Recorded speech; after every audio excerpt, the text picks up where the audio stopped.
प्रियंका गांधी ने मजदूरों को घर पहुंचाने के लिए 1000 बसों का प्रस्ताव योगी सरकार को दिया तो विवाद भी शुरू हो गया।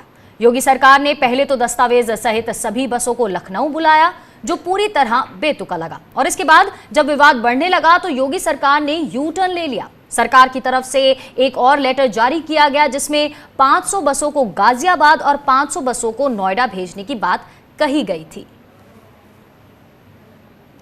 ये वो लेटर की कॉपीज हम आपको दिखा रहे हैं जिनसे ये पूरा विवाद शुरू हुआ। योगी सरकार के यू टर्न तक की कहानी, और जहां से ये पहले बात आई थी योगी सरकार की तरफ से कि 1000 बसों की लिस्ट भेजी जाए यूपी, फिर उसके बाद एक पत्र जारी किया गया यूपी सरकार की तरफ से कि सिर्फ लिस्ट ही नहीं, बसों को भी लखनऊ भेजा जाए उनके दस्तावेजों समेत, ताकि दस्तावेज चेक हों, बसों को सैनिटाइज किया जा सके।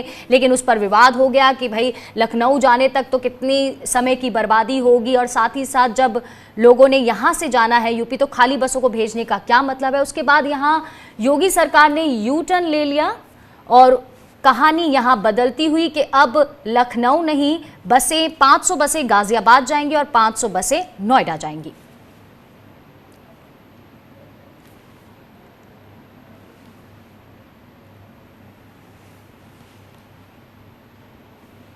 ये दो तस्वीरें आपको दिखा रहे हैं। पहले बसों को लखनऊ बुलाया गया, वो वाला लेटर भी सामने है जो यूपी सरकार की तरफ से भेजा गया था। उसके बाद ये विवाद बढ़ने पर जब योगी सरकार ने अपने डिसीजन में बदलाव किया, एक तरह से यू टर्न लिया, वो वाला लेटर भी आपको हम दिखा रहे हैं। तो ये दो लेटर्स की तस्वीरें आपके सामने। हमारे संवाददाता विनोद हमारे साथ जुड़ चुके हैं। तो विनोद, अब जबकि यू टर्न ले लिया है योगी सरकार ने और कहा है कि 500 बसों को गाजियाबाद भेजो, 500 बसों को नोएडा भेजो, तो इस समय क्या तस्वीर दिख रही है बॉर्डर्स पर? जी देखिए, बिल्कुल जिस तरह से मजदूरों की मौत हो रही थी सड़कों पे, तो उसको देखते हुए कांग्रेस पार्टी ने निर्णय लिया था कि वो बसों का इंतजाम करके यूपी भर में तमाम जो जिलों हैं वो वहां तक उनको पहुंचाएगी। जिसके बाद से परमिशन मांगा, प्रियंका गांधी ने खुद लेटर लिखा था मुख्यमंत्री योगी आदित्यनाथ को और परमिशन मांगी थी कि उनको ये काम किया देना चाहिए। इसके बाद मुख्यमंत्री की तरफ से जवाब गया उनको कि जो बसें हैं वो उनका ब्यौरा पूरा प्रोवाइड किया जाए, उसका पूरी जांच होगी। जो ड्राइवर हैं, जो कंडक्टर हैं और जो बसों में क्लीनिंग का पूरी व्यवस्था होनी चाहिए, तो ये सारे ब्यौरा उपलब्ध कराने के बाद से भी अभी तक उनको कुछ निर्णय नहीं लिया गया है।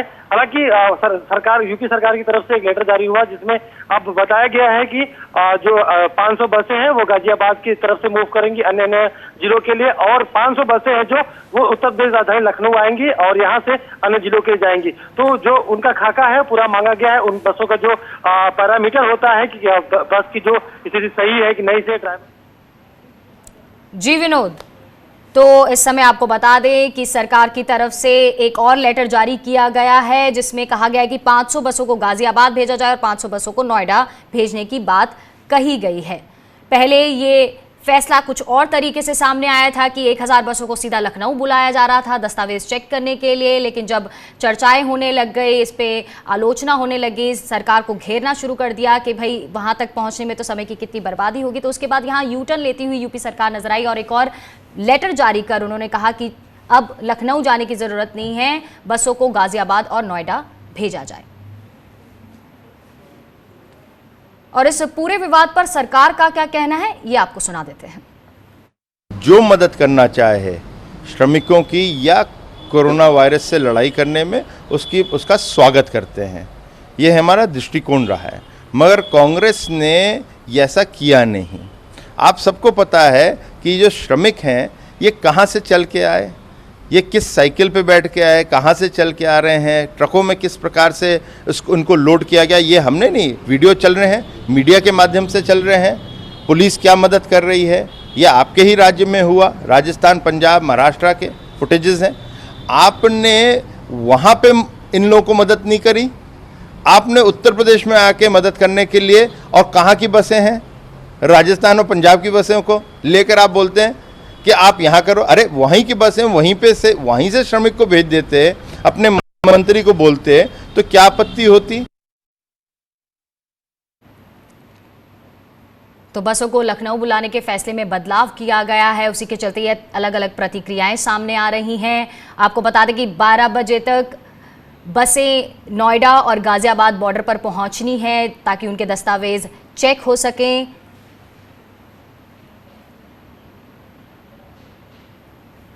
हमारे साथ मीम अफजल जी जुड़ चुके हैं, नेता कांग्रेस। अफजल साहब, ये देखिए किस तरह से अभी चर्चाएं जब हो ही रही थी कि 1000 बसों को लखनऊ बुलाया जाए और उनकी जांच होगी, दस्तावेज चेक किए जाएंगे, उस पर यहाँ फैसले में बदलाव करती हुई योगी सरकार नजर आ रही है। अब जब इनको ऐसे ही करना था तो पहले वाला डिसीजन के पीछे क्या मंशा रही होगी यूपी सरकार की? देखिए, मैं सिर्फ इतना ही कह सकता हूँ जी कि उत्तर प्रदेश की सरकार इस देश की सबसे बड़ी आबादी वाली स्टेट की सरकार है। उसको अपनी गरिमा का ख्याल खुद होना चाहिए, लेकिन वो अपनी गरिमा से इतना नीचे जाके बातें कर रही है कि जिस पर अफसोस के अलावा कुछ नहीं किया जा सकता, कंडेमनेशन के अलावा कुछ नहीं किया जा सकता। हम बहुत शुरू से, चाहे राहुल गांधी जी हों, चाहे प्रियंका गांधी जी हों, चाहे सोनिया गांधी जी हों, या उसके अलावा जितने भी हमारे बड़े लीडर्स हैं, उन्होंने पिछले 2 महीने में बार बार मशवरे की बात की है, क्रिटिसिज्म की बात नहीं। यानी हम कोई बेजा तनकीद करना बिल्कुल नहीं चाहते। हम चाहते हैं कि इस महामारी के वक्त में सबको मिलकर के काम जोड़े और सब मिलकर के काम करें। कल ही एक बहस में देख रहा था जिसके अंदर ये बात कही जा रही थी जी कि इस वक्त खाली सरकार से भी काम नहीं चलेगा। अगर पॉलिटिकल पार्टीज इसमें मदद करना चाहती हैं तो सरकार को खुशी खुशी उसकी इजाजत भी देनी चाहिए और शुक्रिया भी अदा करना चाहिए। बजाय शुक्रिया अदा करने के, बजाय मदद करने के, रोड़े अटकाना ये योगी सरकार के काम करने के तरीके को दर्शाता है। बहुत सारे मामलात में योगी सरकार अपनी जिद पर अड़ी हुई दिखाई देती है। मैं यहाँ उठाना नहीं चाहता, लेकिन मैं बहुत सारे ऐसे वाकयात को बता सकता हूँ जिसमें पुलिस को सीधे सीधे हिदायत दी गई है कि वो उसके अंदर सख्ती करे, और वो एक मखसूस मौके पर ही सख्ती का मामला बताया गया है। यानी मैं उसको नहीं उभारना चाहता, लेकिन ये सरकार सबकी सरकार बिल्कुल नहीं है। ये सरकार सिर्फ भारतीय जनता पार्टी के लोगों की सरकार बन चुकी है। सिर्फ उनके कहने से काम हो रहे हैं, सिर्फ उन्हीं के कहने से पुलिस सुनती है, सिर्फ उन्हीं के कहने से एडमिनिस्ट्रेशन सुनता है, उसके अलावा किसी की नहीं सुनी जाती है। ये निहायत ही शर्मनाक बात है, कंडेमनेबल है।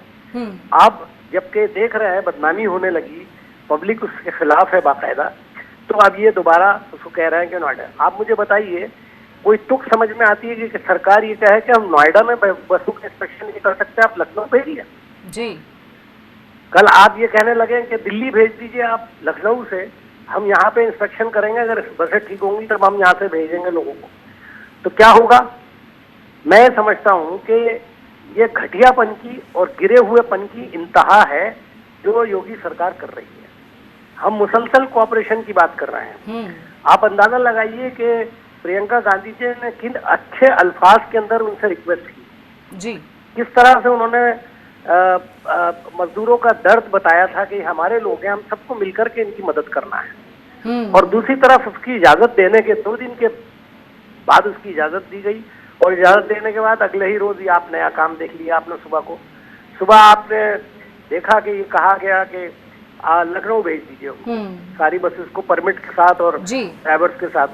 तो आप बताइए, पहले लखनऊ जाएंगे वो खाली बसें लेकर के, उसके बाद फिर वापस नोएडा आएंगे या जिस मुकाम पे भी जाना है वहां से जाएंगे। उसको आप नोएडा के अंदर चेक नहीं कर सकते। नोएडा में जी बिल्कुल, उत्तर प्रदेश का सबसे लंबा चौड़ा एडमिनिस्ट्रेशन नोएडा के अंदर है। बिल्कुल अफजल साहब, हमने ये सवाल उठाए थे, हमारे साथ बीजेपी की नेता जुड़ी थी, उनसे हमने ये सवाल उठाए थे। आपका भी बहुत बहुत शुक्रिया हमारे साथ जुड़ने का।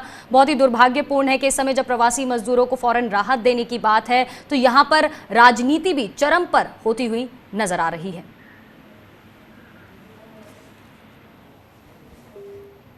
पहली बात तो मैं स्पष्ट कर दूं कि ये समय राजनीति का नहीं है, ये सकारात्मक सोच और विचारधारा का समय है।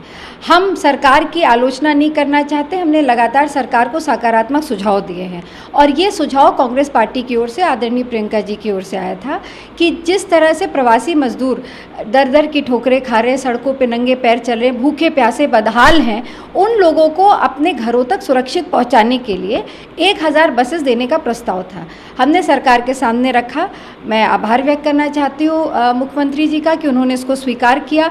हाँ, रात में कुछ विषमताएं ज़रूर आईं। अभी ये जानकारी मिली है कि 500 बसें नोएडा, 500 बसें गाज़ियाबाद पहुँचाने की बात अगर सरकार ने कही है तो मैं उसका स्वागत करती हूँ। तो कांग्रेस पार्टी द्वारा 1000 बसें जो प्रवासी मजदूरों के लिए चलाई जा रही थी, उस पर यहाँ विवाद और राजनीति बढ़ती हुई। हमारे साथ अनिल अग्रवाल, नेता बीजेपी, जुड़ चुके हैं। अनिल जी, जब बात आती है प्रवासी मजदूरों की मदद की, तो यहाँ पर राज्यों को, खासतौर पर पार्टियों को भी, जो अलग अलग पार्टियां, उनको सहयोग के साथ काम करने की बात है, तालमेल के साथ काम करने की बात है। और अब जब ये डिसीजन ले लिया गया है कि नोएडा और गाजियाबाद पर ही चेक हो जाएंगी बसें, तो ये डिसीजन पहले क्यों नहीं लिया गया? क्यों चीजों को कॉम्प्लेक्स किया जा रहा है?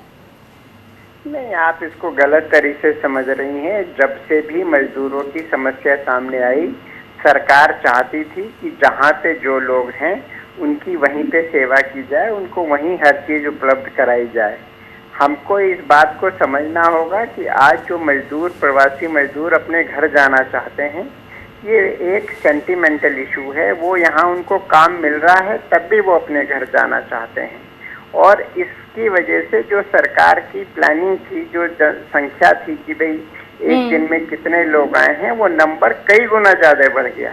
फिर भी सरकार अपने स्तर पर भरपूर कोशिश कर रही है। एक कोशिश विपक्ष पार्टी की तरफ से भी की जा रही है। सर, मेरा उस पर ही सवाल है कि एक कोशिश उनकी तरफ से भी की जा रही है, तो उस चीज को इतना ज्यादा कॉम्प्लेक्स क्यों बनाया जा रहा है? क्यों उन बसों को लखनऊ बुलाया जा रहा था? क्यों नहीं नोएडा और गाजियाबाद, जिस तरह से अब डिसीजन सामने है? पहले ही ये डिसीजन क्यों नहीं लिया गया? ये मेरा सवाल है। अरे भाई, आप इतनी तेजी से हर चीज करना चाहती है, इतना चीजें। जी सर, बोलिए सर। जी सर। कल ही उन्होंने चिट्ठी दी, कल ही माननीय मुख्यमंत्री जी ने उनके प्रस्ताव को स्वीकार कर दिया। कल ही उनकी चिट्ठी के जवाब में प्रियंका जी के पीए को चिट्ठी लिखी गई कि आप बसों के नंबर, ड्राइवर, सब चीजें भेज दें। तो हर चीज सरकार ने बड़े पॉजिटिव रुख में ली है, लेकिन अब कांग्रेस वो व्यवस्था कर नहीं पा रही है और वो अपना पीछा छुड़ाना चाह रहे। कहना बहुत आसान होता है, करना बड़ा मुश्किल होता है मैडम। तो वो लोग इस व्यवस्था को कर नहीं पा रहे। ये है दिक्कत। अभी ये 500 बसें भेज दें, मैं तो स्वागत करता हूँ कि कांग्रेस पार्टी ने 500 बसें भेजने की इच्छा जाहिर की है, तो भेजें तो सही, केवल कथनी ना करें, करके दिखाएं। चलिए, नोएडा गाजियाबाद बॉर्डर पर जब ये इनके दस्तावेज चेक होंगे तो सामने आ ही जाएगा सच। बहुत बहुत शुक्रिया अनिल जी हमारे साथ जुड़ने के लिए। वहीं प्रियंका गांधी के बस विवाद पर यूपी कांग्रेस के अध्यक्ष अजय कुमार लल्लू का क्या कुछ कहना है, आपको सुनाते हैं। रात को 12 बजे आप कहेंगे कि लखनऊ में लाकर खड़े कर दीजिए, यह व्यवहारिक है? निश्चित रूप से सरकार जानबूझकर हीला हवाली कर रही है और मजदूरों के जीवनचर्या के साथ, मजदूरों के साथ अमानवीय व्यवहार करने का काम कर रही है। गाजियाबाद और नोएडा में बड़े मात्रा में मजदूर हमारे भाई फंसे हुए हैं, अलग अलग जगहों पर हमारे मजदूर भाई फंसे हुए हैं। सरकार को चाहिए कि एक नोडल अफसर नियुक्त करे और सारे कागज, जितने कागज कहेगी सरकार, सारे कागज देने के लिए कांग्रेस पार्टी तैयार है। ये बसों का संचालन शुरू कराए, राजनीति बंद करे।